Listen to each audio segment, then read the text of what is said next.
పాపలేమనుంటే క్షమించు తండ్రి. మా అపరాధములు ఉంటే మన్నించు నాయనా. నీవే పరిశుద్ధుడువయ్యా, నీవే ఘనుడువయ్యా, నీవే గొప్ప దేవుడు నాయనా. నిన్ను స్తుతించడం మాకు చేత కావట్లేదు ప్రభా, నిన్ను ఆరాధించడం మాకు తెలియట్లేదు నాయనా. తెలిసి తెలియని ఆరాధన, తెలిసి తెలియని స్తుతి ప్రార్థన తండ్రి నువ్వు ఆలకించు, ఆలకించు నాయనా. అంగీకరించు తండ్రి. నీ ప్రజలతో నువ్వు మాట్లాడు ప్రభా, ఆత్మదూరగా మాట్లాడు తండ్రి, ఆత్మదూరగా మాట్లాడు నాయనా. నువ్వే మాట్లాడితేనే మాకు మేలు, నీవు మాట్లాడితేనే మాకు మేలు నాయనా. మాట్లాడే దేవుడు కదా ప్రభా, మానవ స్వరాన్ని మరుగుపరిచి మాట్లాడే దేవుడు అయ్యా. మాట్లాడే దేవుడా, బలపరచు నీ వాక్యము ద్వారాగా. నీ సంఘం ఇది, నీ స్వరక్షమిచ్చి సంపాదించుకున్న నీ సంఘములైనా, నీ సంఘముతో నువ్వు మాట్లాడు. నీ సంఘము క్షేమాభివృద్ధి నొందినట్లు కృపావర్షములతో, పరలోకపు ఆశీర్వాదములతో సమృద్ధిగా నీ సంఘాన్ని నింపి నీకే మహిమ ఘనత ప్రభావములు తెచ్చుకోమని యేసు నామమున అడుగుచున్నాను తండ్రి. ఆమేన్, ఆమేన్. కూర్చోండి అందరూ.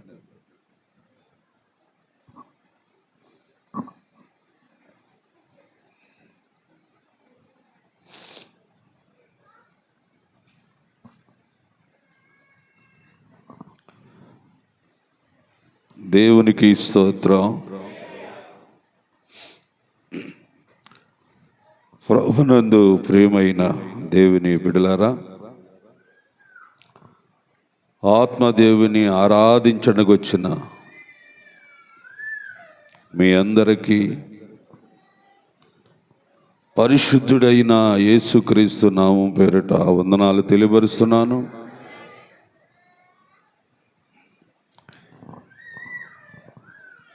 ఈ దినము ఒక ప్రత్యేకమైన దినం. ఈ దినము ఒక ప్రత్యేకమైన దినం. ఈ దినానికి మీరు ఏం పేరు పెట్టారు?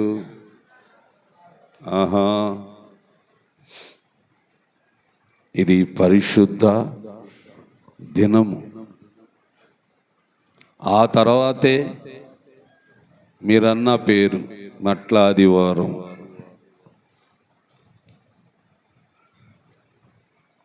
ఈ పరిశుద్ధ దినము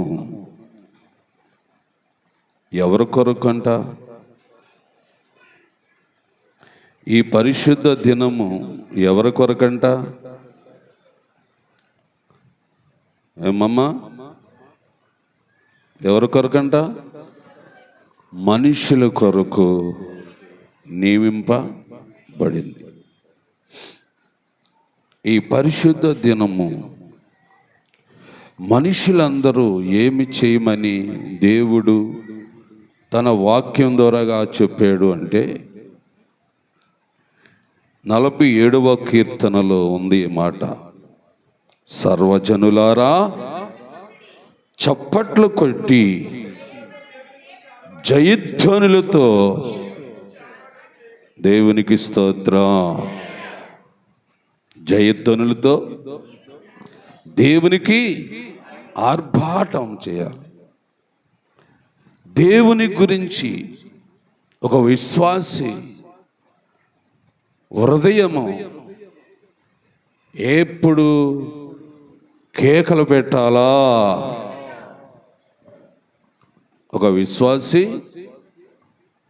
దేవుని కొరకు ఎప్పుడు కూడా స్వరమెత్తి గళమెత్తి దేవునికి మహిమకరముగా ఆయనని నువ్వు కీర్తించాలి. ఇది దేవుడు మనకు నేర్పించిన గొప్ప ఆత్మీయ సత్యం కదండి. ఈయన ఎవరు? దేవుడు అనే మాటతో మనము చూస్తున్నాము. ఆ దేవుడు సర్వజనులకు ఏమై ఉన్నాడు? మహా రాజై ఉన్నాడు గనుక ఆయననే స్తుతించుడి. ఆయననే స్తుతించాలి. దేవుడే రారాజు, సర్వమానవాళికి ఆయనే రాజు. దేవుడే రాజు అయితే ప్రజలకు ఎలాంటి మేలులు కలుగుతాయి?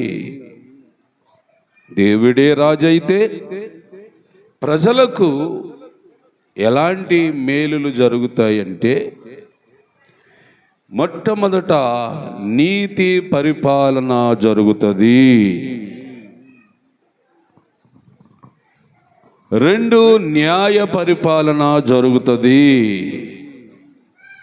3 తన రాజ్యములో ఉన్న ప్రజలందరినీ పరిశుద్ధులుగా చేసుకుంటాడు. దేవుని రాజ్య పరిపాలన ఇలా ఉంటుంది. అయితే దేవుడు ఇంకా భూమి మీదకి రాలేదు. దేవుడు ఇంకా ప్రజలందరికీ రాజు కాలేదు. మరి రాలేదు, రాజు కాలేదు అన్న అతన్ని మనము ఎలా ఆరాధించగలము? ఏమండి? అందుకే 2026 సంవత్సరాల కాలము కిందట ఒక మానవుడిగా, ఒక మనిషిగా భూమి మీద ఉద్భవించి ఆయనకు ఒక యేసు అని పేరు పెడితే, ఆ యేసే దేవుడు. ఆ యేసే దేవుడు.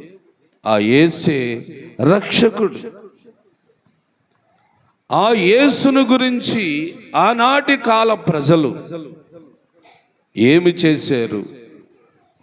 ఆనాటి కాల ప్రజలు ఆయన గూర్చి ఏమని మాట్లాడారు? ఈ సందర్భాలన్నీ మనం బైబిల్ గ్రంథంలో చూడాలి. బైబిల్ గ్రంథంలో చూడాలి. దేవుని బిడ్డలారా,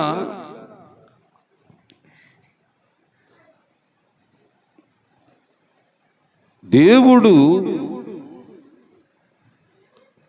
మానవుల మధ్యలో ఎందుకు నివాసము కోరుకునేవాడు? పాత నిబంధన కాలమంతా నేను మీ మధ్యలో నివసిస్తాను, నాకు ఒక ప్రత్యేక స్థలం ఏర్పరచండి, నేను మీతో ఉంటాను, నన్ను మీరు వేడుకుంటూ ఉండండి అన్నట్లుగా దేవుడు పలుమారులు మాట్లాడినట్లుగా పాత నిబంధన భక్తులు దేవుని ఆత్మ ప్రేరణతో గ్రంథాన్ని రాసి మన చేతికి ఇచ్చారు. అందులో మనం చూస్తాం, ఆ వాక్యాల్లో మనం చూస్తాం, దేవుడు పరలోకములో ఉండవలసిన వాడు మానవులమైన మన దగ్గరికి, అనగా భూమి మీదకి ఆయన ఎందుకు వచ్చాడు అన్న దాన్ని మనం ఈరోజు తెలుసుకుందాం. చాలా వరకు చాలామందికి తెలిసిపో ఉండొచ్చు ఎందుకు వచ్చాడు అన్నది. ఇంకా మనం బైబిల్ గ్రంథాన్ని పరిశీలనగా తెలుసుకుందాం. దేవాతి దేవుడే మన పట్ల ఎలాంటి అభిప్రాయం కలిగి ఉన్నాడో అన్న దాన్ని మనం చూద్దాం.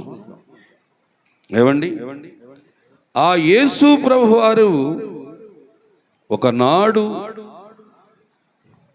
ఒక ప్రాంతము నుండి మరొక పట్టణానికి వెళ్ళటానికి ఆ రోజులు ఇప్పుడు కాదండి, ఇప్పుడు కాదు, ఆ రోజుల్లో మరొక గ్రామము నుండి మరొక ప్రాంతానికి వెళ్ళటానికి యేసు ప్రభువారు ఆయా ప్రదేశాలు, ఆయా గ్రామాలలో దర్శిస్తూ ఉండేవాడు. అలా దర్శించిన కాలములో దేవుడు లేక ప్రభువు యేసుక్రీస్తు వారు ఎలాంటి వాహనాన్ని కోరుకున్నారు, ఎలాంటి బండి మీద ఎక్కి ప్రయాణం చేయాలనుకున్నాడు, అది మనము బైబిల్ గ్రంథములో చూద్దాము. మార్కు రాసిన సువార్త 11వ అధ్యాయము మొదట వచనం చదవండి.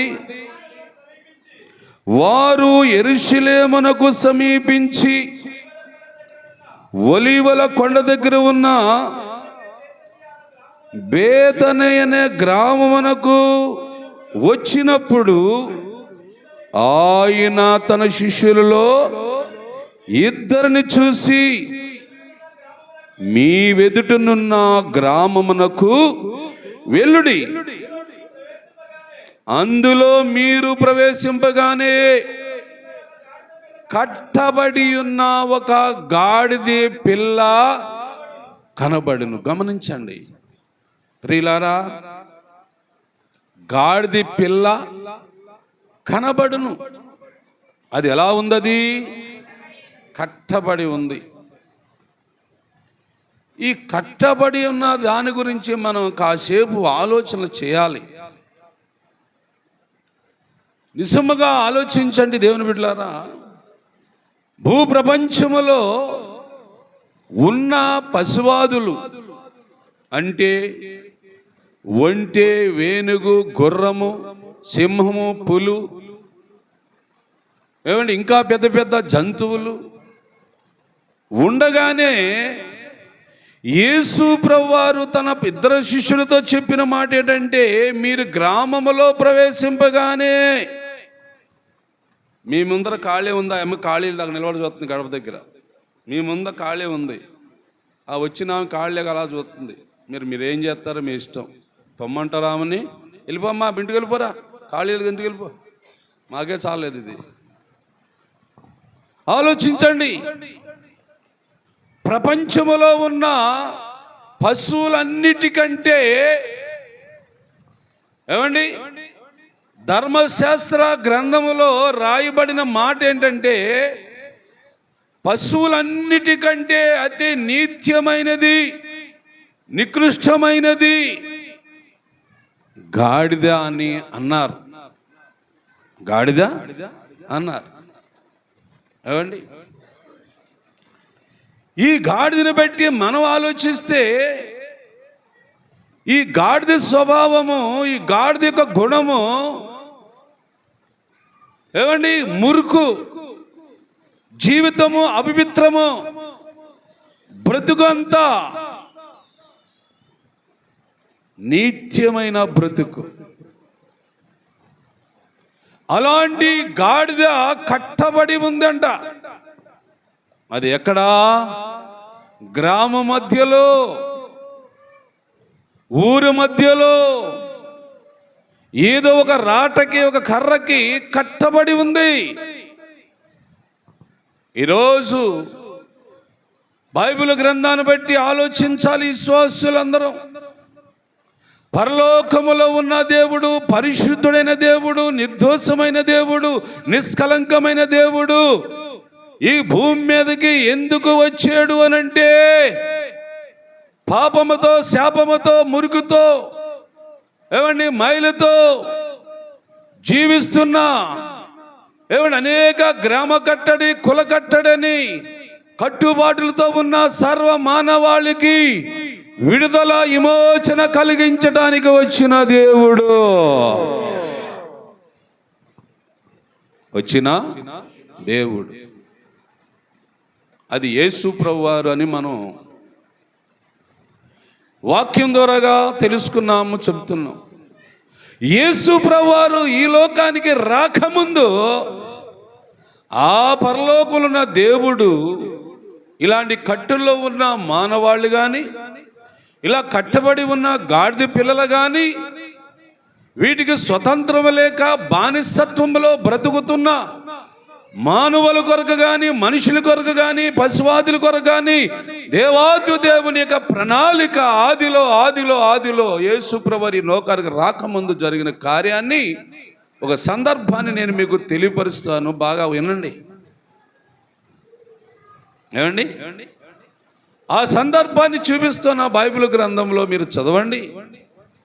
పేతురు రాసిన పత్రిక, పేతురు గారు రాసిన మొదటి పత్రిక 3వ అధ్యాయము 19వ వచనము చూడండి.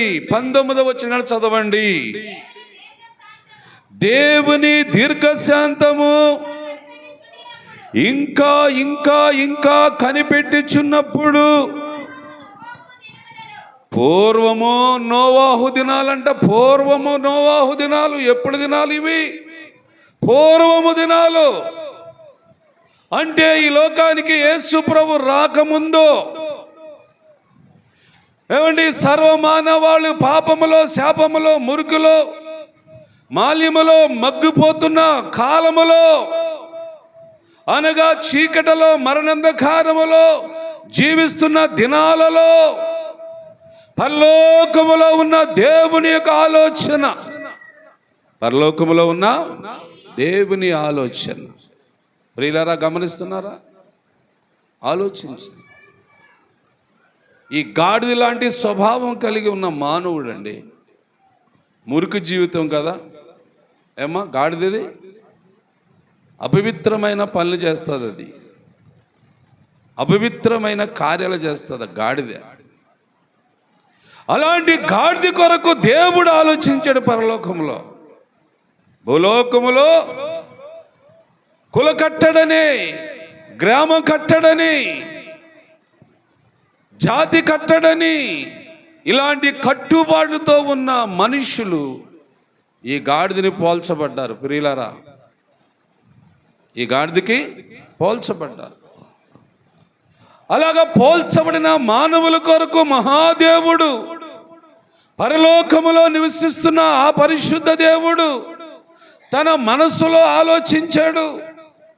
తను అనుకుంటున్నాడు మనస్సులో, నేను భూలోకానికి వెళ్ళక ముందు నా పరిశుద్ధాత్మను పంపించి ఆత్మ ద్వారాగా ఆ బందీ గృహలో ఉన్న మనుషులకి, ఆ కట్టుబాట్లో ఉన్న మనుషులకి, కుల కట్టడనే దానిలో ఉన్న వారికి, చీకటి అంధకారములో ఉన్న వారికి నేను ఆత్మ ద్వారాగా విడుదల కలిగించాలి అనుకున్నాడు దేవుడు. ఆ దేవుడు చేసే పని చూడండి మిత్రులారా. దినములలో ఉండగా ఎవరంటమా? అవిధేయులు అంటే అజ్ఞానులు, ఏమీ తెలుసుకోలేని వారు, ఏమీ ఎరగని వారు, అజ్ఞానములో అవిధేయతతో అనేక రీతిలుగా ఏమండి నాశనమునకు వెళ్ళిపోబోతున్న వారు. ఏమండి? అవిధేయులు అన్న మాటకి నేను చూపిస్తాను మరొక వాక్యము. రోమీలకు రాసిన పత్రిక 5వ అధ్యాయము 19వ వచనం తీయండి ఒకరు. రోమీలకు రాసిన పత్రిక 5వ అధ్యాయము 19వ వచనం. ఏలయనగా ఎవడెవడెవడెవడో ఒక్క మనిషిని యొక్క అవిధేయత ఏం చేస్తుంది మానవాళిని? ఏమైపోయారంట అందరూ? ఒక్క మనిషిని అవిధేయత వలన టోటల్గా భూమి మీద పుట్టే మానవులందరూ పాపులైపోయారు. అమ్మా వాక్యం వినండి, తల్ల పైకెత్తి చూడండి. వాక్యం మీద ఇంట్రెస్ట్ లేనట్టుగా ఉండారు ఎందుకు? ఏమండి? ఒక్క మనిషిని అవిధేయత. ఎవడు ఆ మనుషుడు? ఏమో, ఆ పేరేంటి ఏమో, కానీ ఒక మనుష్యుడు కదండి. ఎవరమ్మా? ఒక్క మనుష్యుడు. అంటే మానవుడిగా మనిషిగా ఈ భూమి మీద పుట్టినవాడు అవిధేయత అయిపోయాడు. అవిధేయత అంటే దేవునికి లోబడనల్లనివాడు, దేవుడు ఉన్నాడనే భయం లేనివాడు, ఏమండి దేవుడు ఉన్నాడు నన్ను చూస్తున్నాడని ఏమండి భక్తి చేయలేనివాడు ఈడు అవిధేయుడు. ఈడు వల్ల ఎంతమంది అవిధేయులు అయిపోయారని ఇప్పుడు పత్రికలు చూస్తున్నారు మీరు. అనేకులు అవిధేయులైన పోయిన మళ్ళీ ఏమైపోయారు? పాపులు అయిపోయారు. మానవులందరూ ఏమైపోయారమ్మా? పాపులు. అంటే ఇదిగో ఈ గాడిద లాంటి స్వభావము, నిత్యమైన జీవితం, పరిశుద్ధత లేని జీవితము. ఆలోచించండి. దేవుడు మానవుల కొరకు చూస్తున్నాడు. పైనుండి తన ఆత్మను పంపించాడు. మొట్టమొదటి ఎవరు వచ్చారు? పరిశుద్ధాత్మ దేవుడు వచ్చాడు భూమి మీదకి.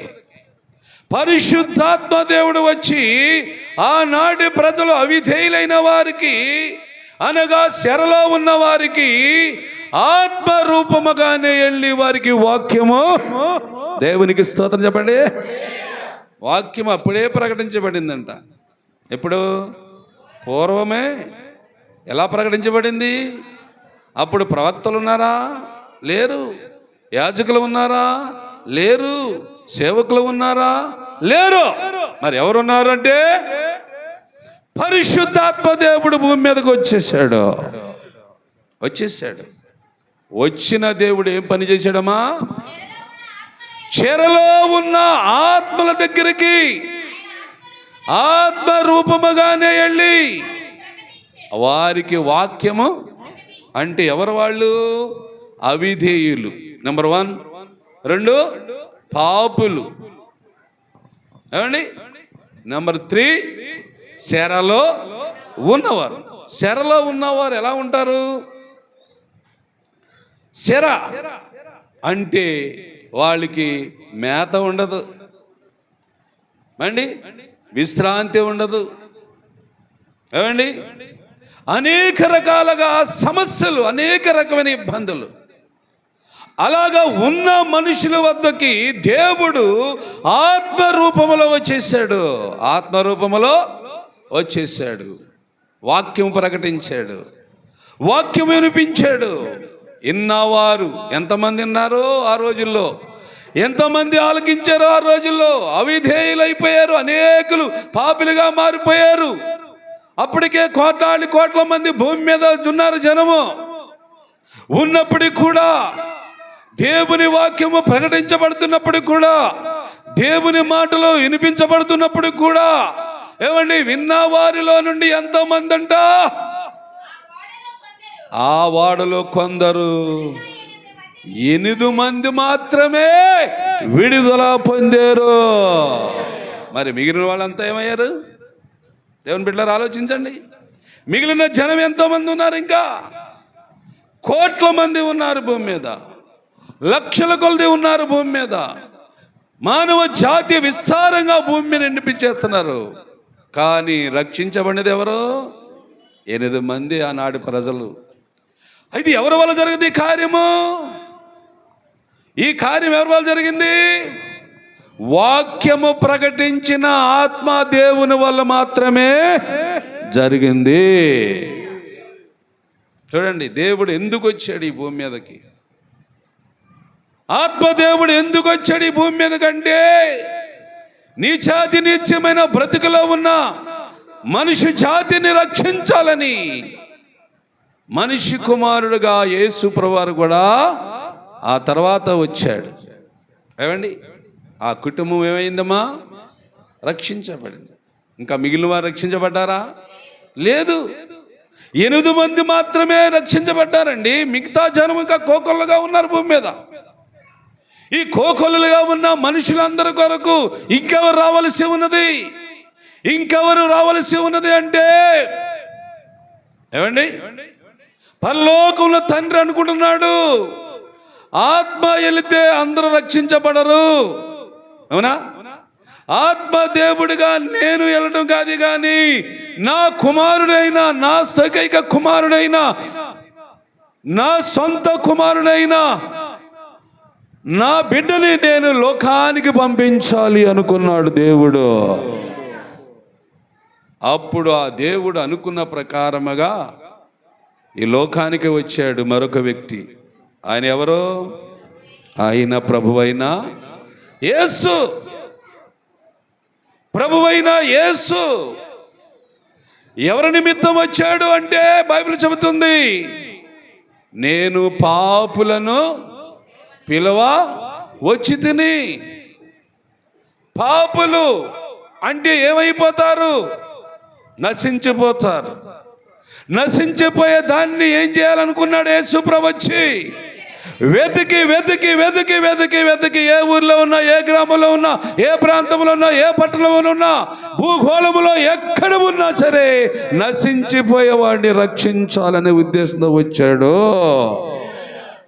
గమనించు సహోదరి, సహోదరుడా, దేవుని యొక్క ఆలోచనలు నీకు తెలియజేయబడుతున్నాయి. దేవుని యొక్క మనస్సు నీకు తెలియచేయబడుతుంది. నువ్వు నేను మానవులము కదా, నువ్వు నేను మనుషులము కదా. మనుషులమైతే మొట్టమొదట ఎలాగున్నామంట? అవిధేయతలో ఉన్నాం. రెండవది పాపములో ఉన్నాం. మూడవది చెరలో ఉన్నాం. చెరలో ఉన్నాం, బంధించబడి ఉన్నామయ్యా. మీకేమి కట్టుబాట్లు లేవా? ఉన్నాయి. ఏం కట్టడం ఉంది మీకు? గ్రామం కట్టడం లేదా? ఏం బాబు అనిల్ గారు, ఉందా లేదా? కుల కట్టడం లేదా? ఉందా లేదా? ఉంది. ఈ కట్టుబాట్లో బంధించబడి ఉన్న మానవులందరం, ఈ కట్టడలో కట్టుబడి ఉండిపోయాం అందరం. బయటికి రాని పరిస్థితి, నీకు స్వతంత్రం లేని పరిస్థితి, స్వేచ్ఛ జీవితము లేని పరిస్థితి. అయితే నీ కొరకే నా ప్రభు అయిన యేసు వచ్చాడు. వచ్చినవాడు చేయబోయే కార్యము, వచ్చినవాడు ఏమండి మానవులకు నిమిత్తము ఎలాంటి పని చేస్తున్నాడు. అందుకని నువ్వు నేను ఏం చేయాలా? మనమందరం ఏం చేయాలా? అందుకే అన్నాడు కీర్తనకారుడు, సర్వజనులారా చప్పట్ల కొట్టి జయధ్వనులతో ఆర్భాటము చేయండి. ఎవరి కోసం చేయాలా? ఎవరి కోసం చేయాలంటే నీ కొరకు నా కొరకు ఈ భూమి మీదకి వచ్చిన రాజు ప్రభువు దేవుని కొరకు చేయాలి. దేవుని కొరకు చేయాలి. చెవులు మూసుకోకండి, ఏమండి. రెండవది నోరు కూడా మూసుకోకూడదు, ఎప్పుడు తెరబడి ఉండాలి. మూడవది ఏంటంటే తెలుసా? హృదయం కూడా తెరబడి ఉండాలి. ఏమండి, చెవులు ఎందుకు మూసుకోకూడదు? దేవుడు వాక్యం ప్రకటిస్తాను కాబట్టి ఆలకించడం చెవులు తెరబడి ఉండాలా. నోరు ఎందుకు మూసుకోకూడదు? నోటితో దేవుణ్ణి స్తుతిస్తూ ఉండాలా. హృదయం ఎందుకు తెరబడి ఉండాలంటే చెబుదోరగైన మాటలన్నీ హృదయములో భద్రము చేసుకోవటానికి నువ్వే సిద్ధపడు. అది నీవే. మూడు నీ దగ్గరే ఉన్నాయి. చెవులు నీ దగ్గరే ఉన్నాయి, నోరు నీ దగ్గరే ఉంది, హృదయము నీ దగ్గరే ఉంది. ఈ మూడు దేవుని కొరకు పని చేస్తూ ఉండాలా.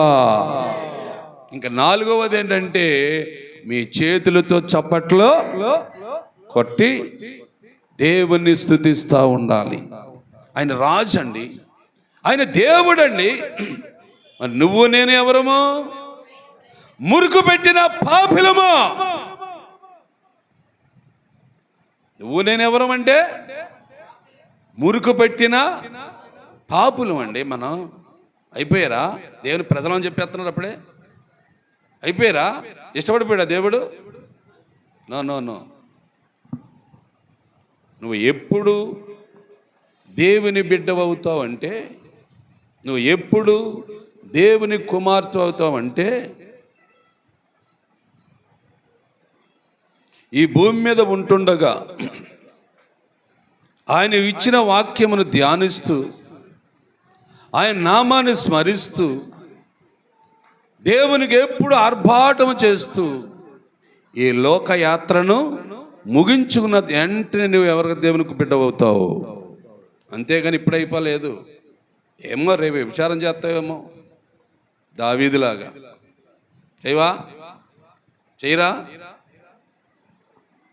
సొలొమోనులాగా తప్పులు చేస్తావేమో. చేయరా? చేస్తారు. ఉన్నాయి అవకాశాలు, మీకు ఉన్నాయి, మనకు అవకాశాలు చేయటానికి. అప్పుడే నువ్వు దేవుని బిడ్డ అయిపోలేదు. ఈ యాత్ర ముగించాలా. ఈ యాత్ర ముగిస్తే ఏంటనే అప్పుడు దేవుని బిడ్డ అవుతావో. అప్పటి వరకు నువ్వు దేవుని బిడ్డవని గర్వించుకో. దయించి వాక్యాన్ని అర్థం చేసుకో. పోయారు యేసు ప్రభుతో వెంబడించిన వారే లోకంలో పోయారు. వాళ్ళకంటే గొప్పవాడు మనం కాదు. పోవటానికి అవకాశాలు లేవా? మనకి ఉన్నాయి. దేవుని బిడ్డలారా, వినండి వాక్యాన్ని. యేసు ప్రభు అయిన దేవుడు మానవుల కొరకు మంచి కార్యము చేయటానికి వచ్చిన భూమి మీదకి వచ్చిన దేవుడండి.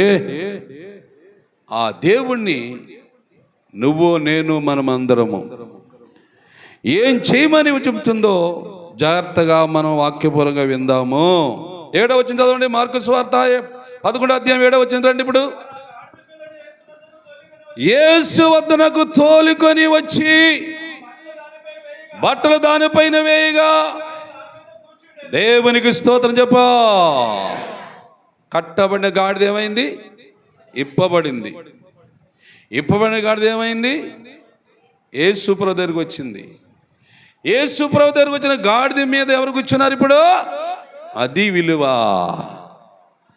అది గౌరవము, అది ఘనత. ఇప్పుడు ఎవడైనా అనొచ్చా ఇది నిత్యమైన గాడిదని అంటారా? అంటాను. ఎవరికైనా నోరు వస్తుందా? ఎవరు కూర్చున్నారు దాని మీద అంటే? ప్రభువులకు ప్రభువు, రాజులకు రాజు, సర్వాధికారి దేవుడు గాడిద మీద కూర్చున్నాడు.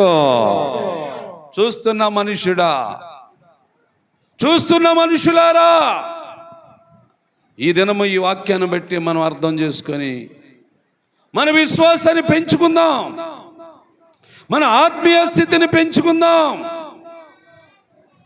సర్వశక్తి గల దేవునికి చిత్తానికి లోబడి ఉందాం. ఆ మహాదేవుడే నిన్ను గాని నన్ను గాని కనికరించేవాడు. యేసు ప్రభువారు ఏమండి, ఆత్మకార్యము ఆదిలో జరిగింది. అప్పుడు 8 మంది రక్షించబడ్డారు. అవునా? ఇప్పుడు యేసు ప్రభువారు వచ్చి ఎవరికి విముక్తి కలిగింది అనొచ్చు? మనం గాడిదకి విముక్తి కలిగింది. విముక్తి కలిగిందండి. నిత్యమైన గాడిద అయినప్పుడు కూడా యేసు ప్రభు అలాంటి వారి కొరకే ప్రాణం పెట్టడానికి వచ్చాడు దేవుడు. ఆ దేవుడు కూర్చుండగానే గాడిదకి విలువ పెరిగిపోయింది. అవునా? గాడిద అంటారా? ఇంకా దానికి ఏదైనా పేరు పెడతారా? ఏమండి, గాడిద గార్ధాంబం అయ్యింది. గాడిది గార్ధాంబం అయింది అంటే కొంచెం విలువ పెరిగిందంటారా లేదంటారా? ఎవరి వల్ల పెరిగిందంటారు? యేసు ప్రభు వల్ల. ఈ లోకములో ఉన్న మనిషికి విలువ రావాలి, గౌరవం రావాలి, పరిశుద్ధ కలగాలంటే యేసు ప్రభు వారే కారణము. అందుకు ఆ ప్రభుని గూర్చి ఆలోచన కలిగి ఉండో. నువ్వు భూమి మీద జీవిస్తున్నావు, లోకంలో ఉంటున్నావు, నువ్వు వీళ్ళతో పోల్చుకోకు, మనుషులతో పోల్చుకోకు. నేను దేవుడు ఒక ప్రత్యేకమైన వ్యక్తిగా చూడాలనుకుంటున్నాడు. ఈ మనుషుల మధ్యలోనే నేను అలాగ పైకి ఎత్తాలనుకుంటున్నాడు దేవుడు. ఈ లోక పాపం అంటకుండా నిన్ను కాపాడాలనుకుంటున్నాడు దేవుడు. ఆలోచించండి ప్రియులారా. ఈ గాడిది ఏమండి, దాని మీద బట్టలు వేశారు. ఆ బట్టల పైన యేసుప్రభువారు కూర్చున్నాడు. ఇంకేం చేస్తున్నారంట? ఆ ఊరిలో ఉన్నవాళ్ళు లేక వెనకొచ్చేవారు లేక మనుషులందరూ ఏం చేస్తున్నారంట? ముందు వెళుచున్నవారు, వెనక వచ్చుచున్నవారు, జయము దావీదు తనయ పాడు, యోధుల రాజా యేసన్నా, దావీదు తనయ హోసన్నా, యోధుల రాజా హోసన్నా, హోసన్నా, హోసన్నా, హోసన్నా, హోసన్నా, దావీదు తనయ హోసన్నా, యోధుల రాజా యేసన్నా, దావీదు తనయ హోసన్నా, హోసన్నా, యోధుల రాజా యేసన్నా. పడు గిరులు చరులు సాగరులు నీకై వేసెను వింధ్యామరులు, గిరులు చరులు సాగరులు నీకై వేచెను వింధ్యామరులు, పిల్లలు పేదలు జగమంతా ఓసన్న ఓసన్న ఓసన్న యేసన్న, పిల్లలు పేదలు జగమంతా నీకై వేచెను బ్రతుకంతా, అయ్యా దావీదు తనయ హోసన్నా, హోసన్నా, యోధుల రాజా యేసన్నా. దేవునికి స్తోత్రం. హల్లెలూయా. అమ్మా, ముందెలుచున్నవారు, వెనక వచ్చుచున్నవారు, ఈరోజు ఈ సంఘంలో కూడుకున్నవారు, అవునా? పాడారు అందరూ? పాడాలి. ఎవరి కోసం పాడాలి? ప్రభువైన దేవుని కొరకు పాడాలి. ప్రభువైన దేవుని గురించి గానం చేస్తూ ఉండాలి. ప్రభువైన దేవునికి నీ స్వరము వినబడుతూ ఉండాలి.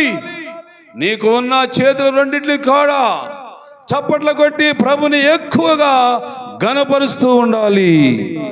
అది దేవుడు కోరుకుంటున్నది. దేవుడు కోరుకున్నాడా లేదా? అందుకే కీర్తనలు చదివాం కదా మనం. ప్రజలందరూ చప్పట్లు కొట్టి ఆర్భాటం చేసి ఆయన స్తుతించారు అని వాక్యంలో విన్నాం. మరి మనం కూడా చేయాలి, మనం కూడా చేయాలి, చేస్తూ ఉండాలి. అయిపోయిందని ఆపేయకూడదు. ఇది జీవితకాల ప్రయాణం, ఇది బ్రతుకాలం అంతా చేయవలసిన కార్యం, ఇది ఒక్కరోజు కూడా మానకూడదు. పాడుతూ ఉండాలి, స్తుతిస్తూ ఉండాలి, ఆరాధిస్తూ ఉండాలి. దేవునికి నువ్వు ప్రార్థన చేస్తూ ఉండాలి. ఆయన ఇచ్చిన వాక్యం ధ్యానిస్తూ ఉండాలి. దేవాతి దేవుడు నీతో చెప్పిన ప్రతి మాట ప్రకారముగా నువ్వు అడుగులు వేస్తూ ఉండాలి. అది నీకు మేలు, నీకు క్షేమం. దేవుడు ఇంకా ఏం చేస్తున్నాడో చూద్దాం. అవండి, ప్రజలు ఇంకా ఏం చేస్తున్నాడో చూద్దాం. ప్రభు పేరిట వచ్చేవాడు స్తుతింపబడునుగా, కానీ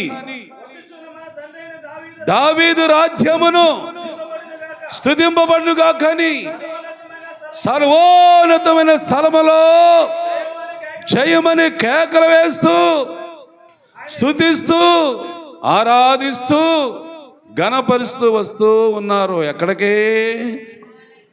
ఎక్కడికి వస్తున్నారు? యెరూషలేము అనే పట్టణానికి వెళ్తున్నారు. వాడ్రేమ్ అనే గ్రామము నుండి చీరాలనే పట్టణానికి వెళ్తున్నారు. ఎవరు వెళ్తున్నారు? యేసు ప్రభువు వారు, ఆయన వెనక వచ్చే సమూహము, వీళ్ళందరూ వెళ్తా ఉన్నారు.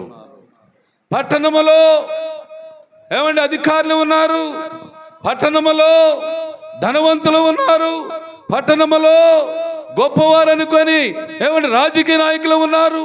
ఇలాంటి వారు ఉన్నారు. అందరూ దేవుణ్ణి స్తుతించడం ఎక్కడా? గ్రామములో. దేవుని ఆరాధించడం ఎక్కడా? పల్లెటూరులో. యేసు ప్రభువు వారు ఈ పల్లెటూరులో నుంచే వెళ్తున్నాడు ఆ పట్టణానికి. వెళ్తూ ఉండగా ఏం జరిగిందో చూద్దాం. వెళ్ళుచుండగా ఆకలగొని అంజూరపు చెట్టును చూశాడంట యేసు ప్రభువారు. మరనాడు మరొక దినం, ఏమండి మరొక దినం అంటే రేపు సోమవారం అనుకోండి. సోమవారం నాడు యేసు ప్రభువారు మరొక ప్రాంతానికి వెళ్ళడానికి, మరొక గ్రామానికి వెళ్ళడానికి, మరొక ఊరికి వెళ్ళడానికి కొంత సమయాన్ని వెచ్చించుకున్నాడు. ఆ నైట్ అంతా గ్రామంలో ఉండిపోయాడేమో. తెల్లారు లేచి బయలుదేరుతూ ఉన్నప్పుడు దారి ప్రయాణములో ఆయనకి ఆకలేసిందంట. ఎవరికి? యేసు ప్రభువారికి ఆకలేసింది.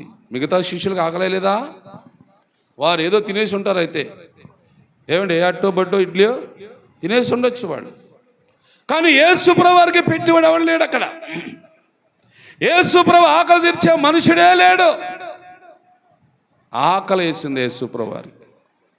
ఆకలేస్తూ ఉంటే దారి నడుస్తూ వెళ్తూ ఉన్నప్పుడు ఒక చెట్టు కనబడిందంట. ఒక చెట్టు కనబడింది.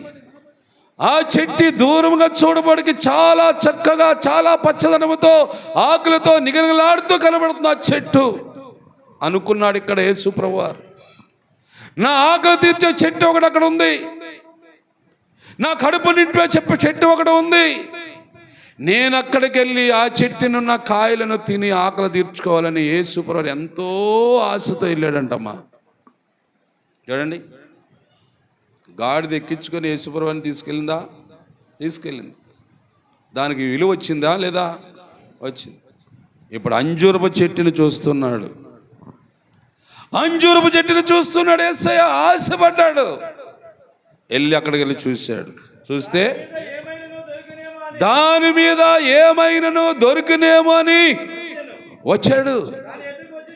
చూడగా ఏమి తప్ప ఆకులు ఉన్నాయి, కానీ దాని మీద కాయలేమి లేవు, ఫలాలు లేవు. ప్రియులారా, అర్థం చేసుకొని ఈ వాక్యము చాలా ఆత్మీయమైన సత్యం ఇది.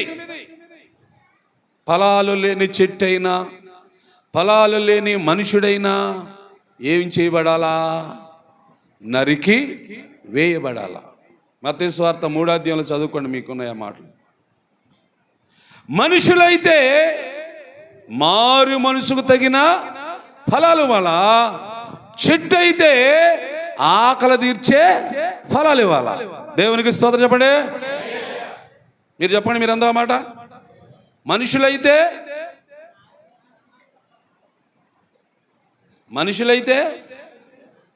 మారు మనసుకు తగిన ఫలం ఇవ్వాలా, అదే చెట్టు అయితే ఆకలి తీర్చే ఫలాలు ఇవ్వాలా. ఒకవేళ మారు మనసుకు తగిన ఫలాలు లేని మనుషునైనా, ఆకలి తీర్చలేని చెట్టునైనా సర్వశక్తి గల దేవుడు ఏం చేయబోతున్నాడు? జాగ్రత్త వినండి. అందుకైనా ఇక మీదట అన్నిటికీ ఇక నీ పళ్ళు ఎవడును తినకుందురు గాక అని చెప్పేశాడండి యేసు ప్రభువారు. చెట్టుని చూసి ఏం చెప్పాడమ్మా? ఇక మీదట నీ పండ్లు అంటే కాస్తాయనా కాయవనా? మాటకు అర్థం చెప్పాలి. చెట్టు అయితే కాయలు కాస్తుంది, కానీ నిజంగా మీరు ఆలోచించండి, అందమంగా కనబడుతుంది కదా ఈ చెట్టు. ఒకవేళ మీరు ఏ పేరు పెడతారు? బైబిల్లో పేరు కాదు, కానీ మీరు ఏ పేరు పెడతారు? మీరేం పేరు పెడతారు ఈ చెట్టుకి? అంటే కాయలు కాసినా సరే, కానీ తినలేని కాయలు అంటే ఎలాంటి కాయలు అవి? ఆలోచించండి అయ్యా, ఆలోచించండి. దేవుని బిడ్డలారా, ఆత్మీయ సత్యాలు మనం ఆలోచించాలి, ఆత్మీయంగా ఆలోచించాలి. కానీ అక్షరార్థంగా ఆలోచించేసి అది జామ చెట్టు రేపు కాయలుగా అయితే తినవా, అది కాదు. ఏమండి, నువ్వు నేను తినలేని కాయ అంటది. ఏం కాయలు? చాలా ఉన్నాయి కాయలు కదా, చెట్లు, కాయలుగా చెట్లు చాలా ఉన్నాయి భూమి మీద. అన్ని తినేస్తున్నావా? తినలేదు. అన్నీ తినడానికి వీలు పడవై. కొన్ని విషయం కూడా ఉంటుంది కాయల్లో. ఏమండి, కొన్ని కాయలు విషం కూడా ఉంటుంది. ఏ చెట్టు కాయ కంటే పురుగులు పడుతుందంట? ఏ చెట్టు?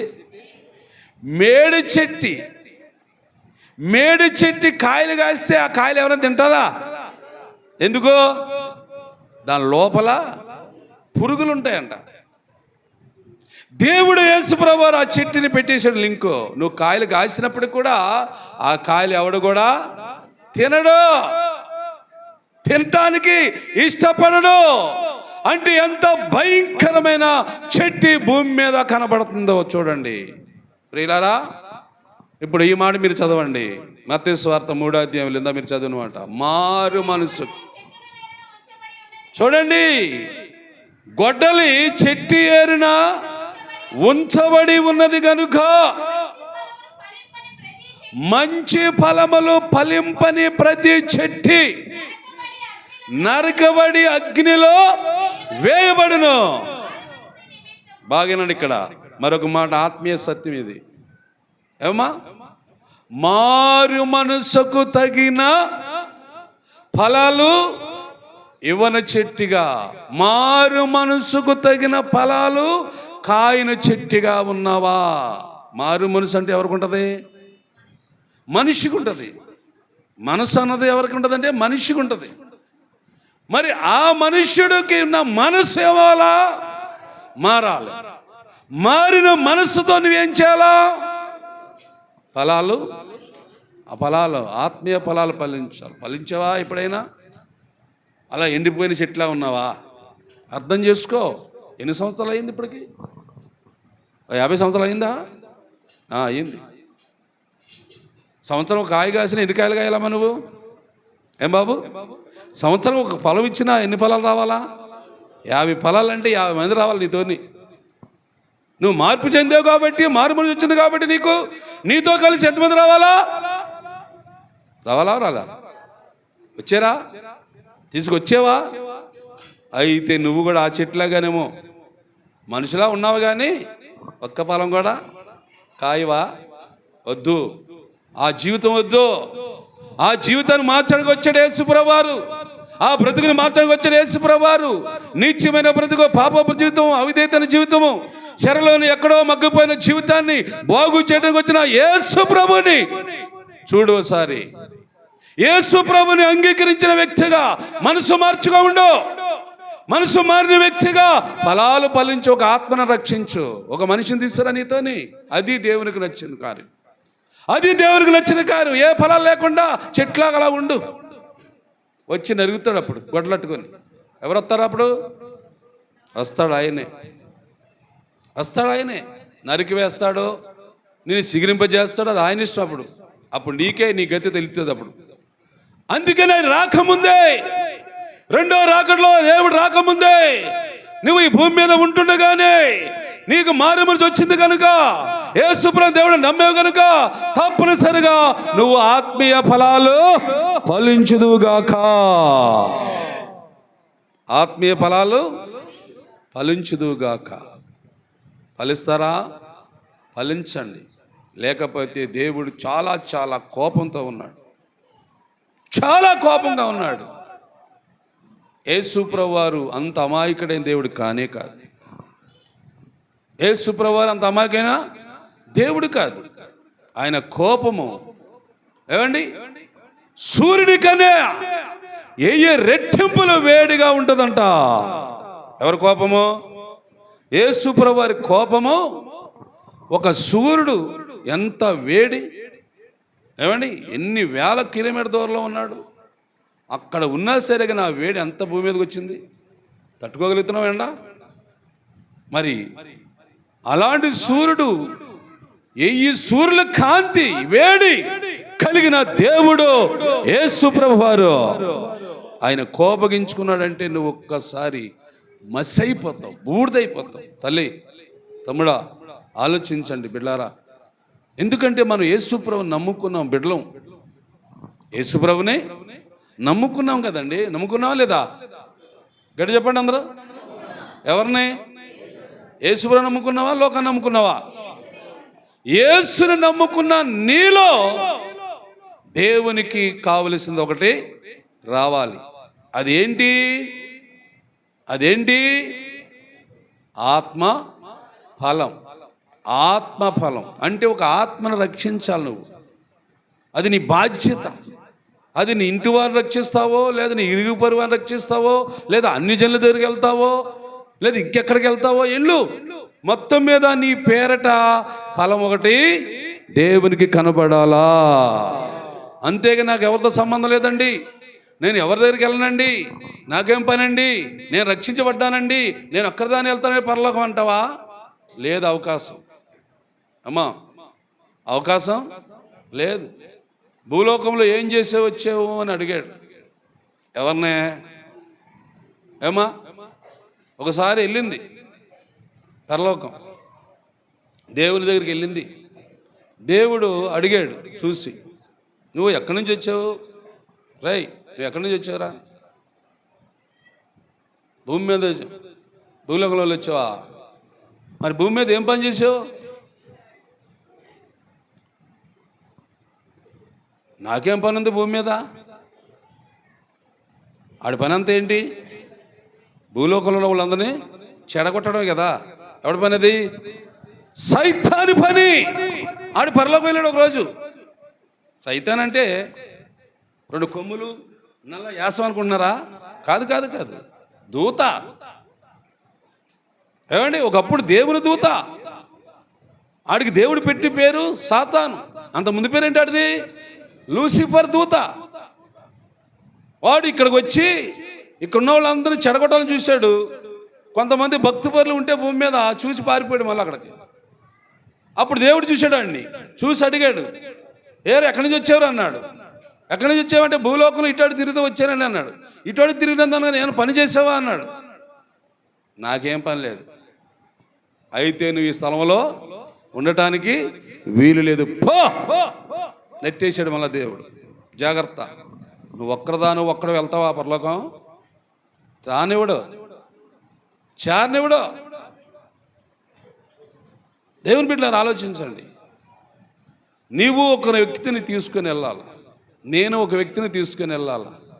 అలాగే ఇదిగో ఈ ఆత్మ రక్షించాను ప్రభా, నీ పేరట రక్షించాను, నీ వాక్యం చెప్పి రక్షించాను, ఈ వ్యక్తికి మారుమరిచి ఇచ్చాను, ఈ వ్యక్తికి బాప్తిజం ఇచ్చాను, ఈ వ్యక్తిని రక్షణలో తీసుకొచ్చాను, నేను మందిరాన్ని తీసుకొచ్చాను, నీ సేవలో నడిపించాను ప్రభా. ఆహో బలా నమ్మకమైన దాసుడా అంటాడు కదా. ఏమంటాడు పరలోక తండ్రి? బలా నమ్మకమైన దాసుడా అంటాడు. ఇదిగో నీ కొరకు పరలోకం, వెళ్ళు స్వతంత్రించుకుంటాడు. అందుకని ఒక్కడ వెళ్ళావంటే నెట్టేస్తాడు పీక పెట్టుకొని మళ్ళీ కిందకి. సాహిత్యాన్ని నెట్టేసినట్టు మళ్ళీ ఎక్కడ పడతావు? వచ్చి భూమి మీద పడతావు, దైవలా తిరుగుతావు అప్పుడు భూమి మీద. దేవుని బిడ్డలారా అర్థం చేసుకోండి వాక్యాన్ని. యేసు ప్రభువు నీ కోసం నా కోసం వచ్చిన దేవుడు. ఆ వచ్చిన దేవుడు చేసే పనులు ఇక్కడ ఉన్నాయి, బైబిల్లో చూస్తున్నారు మీరు. ఒకటి, గాడిదని రక్షించాడా, దానికి ఇలువ ఇచ్చాడా దేవుడు? ఇచ్చాడు. రెండవది అంజూరప చెట్టిది కదా. ఏ చెట్టిది? అంజూరప చెట్టు. యేసు ప్రభువు దాన్ని ఏం చేశాడు? శపించాడు, శాపం పెట్టాడు. ఆ తర్వాత ఏం జరిగిందో చూడండి మరొక మాట. వచ్చినప్పుడు ఎక్కడికి వచ్చాడు యేసు ప్రభువు? యెరూషలేమునకు వచ్చాడు. యెరూషలేము అనే పట్టణానికి వచ్చాడు. వచ్చినప్పుడు ఆ దేవాలయం ఉందంట ఆ ఊర్లోని, ఆ గ్రామంలోని. యేసు ప్రభువు దేవాలయంలో ప్రవేశించాడు. మిత్రులారా అర్థం చేసుకోండి, దేవాలయంలో ప్రవేశించాడు. దేవాలయం ఆకారం అయితే బాగానే ఉంది, పెద్దదే. ఆలయము చాలా పెద్దదే. 60 మూరల పొడవు, 30 మూరల ఎత్తు. అవునా? ఇంత పెద్ద ఆలయం ఉంది యెరూషలేములో. దానిలో ప్రవేశించాడు యేసు ప్రభువు. అక్కడ ఏం జరుగుతుందో చూడండి మీరు. దేవాలయములో అయ్యా క్రయ విక్రయము చేయవారిని వెళ్ళగొట్టున ఆరంభించి, రూకలను మార్చేవారి బల్లలను పడగొట్టి, గువ్వలమ్మే వారి పీటలను పడగొట్టి, దేవాలయములో ఏ పాత్ర అయినను తేనీయకుండను. అంటే దేవాలయంలో ఏం జరుగుతుందమ్మా? క్రయ విక్రయ. దీన్ని మనం పాత నిబంధన కాలంలోకి వెళ్తే ఏలి అన్న అతను ఒక దేవాలయంలో సేవ చేసేవాడు. ఆ దేవాలయానికి చాలామంది స్త్రీలు వస్తూ ఉండేవాళ్ళంట. ఆ దేవాలయంలో ఏలి కుమారులు ఉన్నారంట. చూడండి ఎంత ఘోరమో. ఆలయానికి వచ్చే స్త్రీలతో ఏలి కుమారులు వ్యభిచారం చేసేవాళ్ళు అంటండి. దేవుడు మాట్లాడుతున్నాడు. ఇను ఆలయములో ఇప్పుడు ఏం జరుగుతుందో చూస్తున్నాడు యేసు ప్రభు. క్రయ విక్రయము అంటే కొనుక్కోవడము అమ్ముకోవటం కదా. వ్యాపారం అంటే ఆలయములో జరిగే పనులనేవి, ఆలయంలో చేయవలసిన కార్యాలనేవి కానే కాదు. ఆలయం అన్నప్పుడు ఎవరికి సంబంధించినది? ఆలయం అన్నప్పుడు ఎవరికి కావలసినది? ఆలయం అన్నప్పుడు ఎవరికి మేలైనది? దేవునికి స్తోత్రం. ఆలోచించు సహోదరులారా, ఆలోచించండి. ఇప్పుడు జరుగుతున్న ఆలయాల్లో చూడండి ఏం జరుగుతున్నాయో కనిపెట్టండి అమ్మా. అంటే నువ్వు తప్పులు ఎదగడానికి కనిపెట్టడం కాదంటుంది. నీలో ఆత్మదేవుడు పని చేస్తున్నాడు. ఆత్మ పరిశీలనతో మందిరాన్ని కనిపెట్టు. ఏం చేస్తున్నాడు అక్కడ వాడు? ఏం చేస్తున్నారు అక్కడ మనుషులు? ఏమి చేయమని దేవుడు చెప్పాడు? అది మీరు తెలుసుకోండి. ఈరోజు మీరు వెళ్ళే దేవాలయంలో ఏం జరుగుతుంది? మీరు వచ్చిన మందిరంలో ఏం జరుగుతుంది? దీన్ని కూడా కనిపెట్టండి. మీరు కనిపెట్టుకోండి. మీకే మేలు. మీకు దేవుడు ఆత్మ ద్వారా చూపిస్తున్నాడు కనుక దీన్ని మీరు కనిపెట్టండి. ఏం జరుగుతుంది సియోను ప్రార్థనా మందిరంలో? ఏం జరుగుతుంది? ఏమి జరగాలని దేవుడు కోరుకున్నాడు? ఇది మనం జాగ్రత్తగా పరిశీలన చేద్దాం. ఏం జరుగుతున్నాయి? క్రయ విక్రయము, 2 రూకలు మార్చుకోవటం, 3 గువ్వలు అమ్ముతున్నారు. అంటే దేవాలయం ఏమైపోయింది? అక్కడ వ్యాపారం మార్చేసుకున్నారు. లాభాలు, డబ్బును ఎక్కువగా చూసుకుంటున్నారు. ఈరోజు నీ జీవితంలో కూడా, నీ బ్రతుకులో కూడా ఇదిగో దేవునికి అయిష్టమైన కార్యాలు ఏం జరుగుతున్నాయేమో గుర్తించుకో. దేవాలయం అంటే ఇది కాదు. దేహమే దేవాలయం. ఈ దేహంలో ఏం జరుగుతున్నాయి? క్రయ విక్రయమా, అక్రమమా, అన్యాయమా, పాపమా, మోసమా, అబద్ధమా? ఇవేనా ఉన్నాయా లోపల? ఉంటాయి. ఎందుకుంటాయి? ఆత్మ లేదు గనక. నీ దేహంలో దేవుని ఆత్మ లేదు గనక ఈ దుర్మార్గ పనులన్నీ జరుగుతూ ఉంటాయి. జాగ్రత్త. ఆలోచించు. ఈరోజు వాక్యాన్ని బట్టి నీ దేహంలో ఏం జరుగుతుంది? దేహమే దేవుని ఆలయం అని ఉందా బైబిల్లోని? ఉంది. అలాంటి ఆలయంలోకి వచ్చాడు దేవుడు. యేసు ప్రభువారు ఆత్మస్వరూపిగా. ఏమండి? నిన్ను రక్షించాలని, నిన్ను బాగుపరచాలని, నిన్ను దీవించాలని, నీకు మేలు చేసి పరలోకానికి తీసుకెళ్లాలని ఆత్మదేవుడు ఈ దినము నీ దగ్గరకు వచ్చాడు. నీ హృదయంలో పరిశీలన చేస్తున్నాడు ఆయన. ఆలోచించు. చాలా కాలం కిందట చిన్న చిన్న పత్రికలు పంచేవాళ్ళు సువార్థికులు. ఆ పత్రికలో పైన బుర్ర ఉండేది, తర్వాత హృదయం ఉండేది. ఇక కాళ్ళు, చేతులు, ముక్కు, నోరు ఏం కనపడే కాదు. ఆ హృదయంలో మొదట అంటే సువార్త వెనకముందు, దేవుని నమ్మకముందు ఏముండి అంటే కప్పలు, తేళ్ళు, జెర్లు, పందులు, తోడేళ్ళు, దీని నిండా ఉండి ఒకరోజు ఒక సువార్తుడు వచ్చి వాక్యం చెప్పాడు ఆ వ్యక్తికి. ఆ వాక్యాన్ని ఈ వ్యక్తి హృదయంలో చేర్చుకున్నాడు. ఈ వాక్యం లోపలికి వెళ్తా ఉంటే అవన్నీ బయటకు వచ్చేస్తున్నాయి. పంది బయటకు వచ్చేస్తుంది, పాము బయటకు వచ్చేస్తుంది, జర్రు బయటకు వచ్చేస్తుంది, బల్లి బయటకు వచ్చేస్తుంది, ఇంకా అన్ని బయటకు వచ్చేసేయండి. వాక్యం ఉంది హృదయంలోని, అందుకే అపవిత్రమైన నీ బయటకు పోయాయి. దేవునికి స్తోత్రం. మరి వాక్యము లేని హృదయములో పంది, కప్ప, బల్లి, ఏమండి, తోడేళ్ళు అన్నీ ఉంటాయి. అంటే వ్యభిచారము, మోసము, అక్రము, అన్యాయము, అబద్ధము, స్వార్థము, ద్వేషము, పగ, ఎన్ని గుణాలు ఉంటాయి. బాగానండి. ఏమి లేకపోతే హృదయంలో వాక్యం లేకపోతే ఈ గుణాలన్నీ ఉంటాయి. అక్కడికి ఆత్మదేవుడు వస్తే మాత్రం ఇవన్నీ కనబడుతున్నాయి. ఇదేంటి, ఈ వ్యక్తిలో నేను రక్షణ చూడాలి, మారుమని చూడాలి, పరిశుద్ధత చూడాలని నేను వస్తే హృదయం నుండి కప్పలు, బల్లులు, పాములు ఉన్నాయేంటి? ఏమిలి దీనిలోని వాక్యం లేదు. ప్రియులారా, అర్థం చేసుకోండి. ఎలా ఉంటున్నాం మనం అన్నది ఈ వాక్యాన్ని బట్టి అర్థం చేసుకుందాం. యేసు ప్రభువు వారు యెరూషలేము దేవాలయానికి వెళ్ళాడు. దేవాలయంలో ఏం జరుగుతుందో అపవిత్రమైన పనులు జరుగుతున్నాయి. జరుగుతూ ఉంటే చూసి సంతోషించాడా? చూసి ఆనందించాడా? ఏం చేశాడు? చదవండి త్వరగా. బోధించు. దేవునికి స్తోత్రం. ఏం చెప్తున్నాడు ఆయన?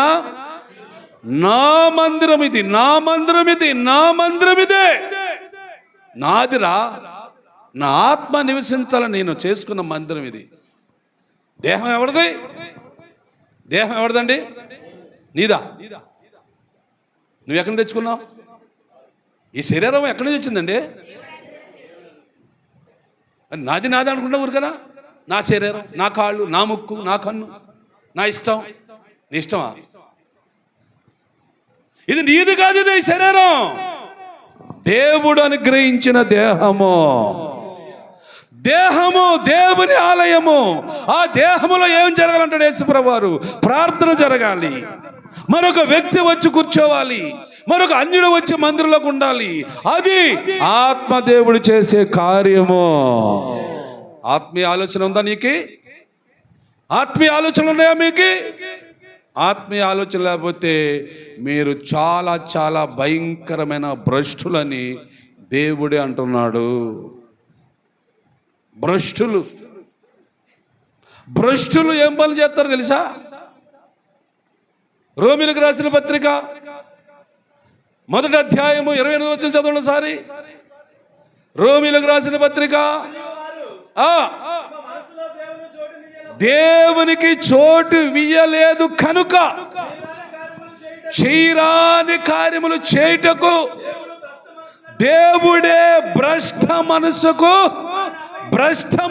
వారిని అప్పగించేస్తాడు. దేవుడే అప్పగించేస్తాడంటే, రక్షించడానికి వచ్చిన దేవుడు ఏం చేస్తాడంట? రక్షించాలని వచ్చిన దేవుడు ఏం చేస్తాడంట? భ్రష్ట మనసు. ఎందుకని? నీలో దుర్మార్గత, దురాలోచన, దుష్ట కార్యాలు ఉన్నాయి అన్ని. ఇంకెలా రక్షించ? నేను ప్రాణం పెడితే మాత్రం నువ్వు మారుతావా? రక్తం సిందిస్తే మాత్రం నువ్వు మారుతావా? ఏం చేస్తే నువ్వు మారుతావురా బాబు? ఇంకా నీకు మార్పు రాదు. కాబట్టి నువ్వు చేసుకో, నీ ఇష్టమైన పనులు చేసుకొని భ్రష్ట మనసుకు దేవుడు అప్పగించేస్తాడు. జాగ్రత్త. వాళ్ళంతా వాళ్ళేనండి ఆ పనులు చేస్తున్నారు కదా. మీ కళ్ళ ముందు కనబట్టలేదా? ఏ విచారం చేస్తున్నారు? ఎవడాడు? యేసుప్రభువుని నమ్ముకున్నాడు అంటాడు మళ్ళవాడు పైపిచ్చి. ఏమండి, మళ్ళీ ఏం చేస్తాడు? త్రాగుతాడు, బాప్తిజం పొందుడని చెబుతాడు మళ్ళవాడు. అవునా? విచ్చలవిడిగా తిరుగుతాడు. ఎవడంటాడు? మేమే నమ్ముకున్నావయ్యా యేసుప్రభునే అని చెప్తాడు. ఆడి పనులన్నీ అలాంటి భ్రష్టు పనులు, దుర్మార్గు పనులు. ఏమండి, ఈలి కుమారులు ఏం పనులు చేశారు? ప్రార్థనలోనే ఉన్నాడు, చర్చిగా వచ్చేవాళ్ళు. ఏమండి, మళ్ళా పాప పనులన్నీ చేసేవాళ్ళు. అదా కోవా? అదా అండి మంది? వద్దు. దేవునికి ఇష్టమైన పనులు చేద్దాం. దేవుడు అంటున్నాడు, నా మందిరము సమస్తమైన అన్యజనులకి ప్రార్థనా మందిరం. అందుకే రావాలి, అన్యులు తీసుకురావాలమ్మా. అన్యులతో మాట్లాడండి, మీకు పుణ్యం ఉంటుంది. ఒక్క మాట అయినా మాట్లాడండి అన్యులతోని. ఎందుకు ఇన్ని సంవత్సరాలు చూసావు కదా, పూజించావు కదా, దేవతలు అన్నావు, కొండలు ఎక్కావు, వెళ్ళావు, గుండ్లు కొట్టించుకున్నావు, ఎంతో ధనం ఖర్చు చేసావు కదా, ఏం జరిగిందో చూడు ఒకసారి అని అన్నిటితో మాట్లాడమ్మా, మీకు పుణ్యం ఉంటుంది. బైబిల్ ఏమన్నది ఇప్పుడు? ఎవరికంట మందిరము? అన్యజనులుగా క్రైస్తవులుగా? అన్యజనులకంట మందిరము. అంటే వాళ్ళు రావాలా లేదు? ఇక్కడికి రావాలంటే నువ్వేం చేయాలా? పని చేయాలా లేదు? వెళ్ళి స్వర్ చెప్పాలా లేదు? వెళ్ళి వారికి మార్పు కలిగించాలా మనము? అప్పుడు నీ ద్వారా వచ్చిన వ్యక్తి నీ ఫలం అది. అప్పుడు దేవుడు మెచ్చుకుంటాడు నిన్ను. ఆత్మఫలం ఫలించిన చెట్టు వలే నిన్ను దీవిస్తూ ఉంటాడు దేవుడు. సహోదరులారా, దేవుని బిడ్డలారా, వాక్యమైన దేవుడు ఆత్మ రూపంలో మనతో మాట్లాడుతున్నాడు. మన ప్రభువు అండి, మన దేవుడు అండి, మన రాజు అండి, రాబోతున్నాడండి.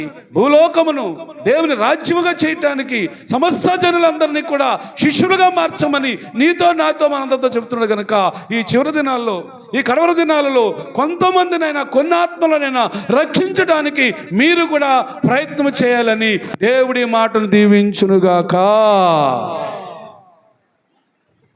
మీలో సాక్ష్యాలు ఎవరైనా చెప్పేవాళ్ళు ఉంటారు, రండి.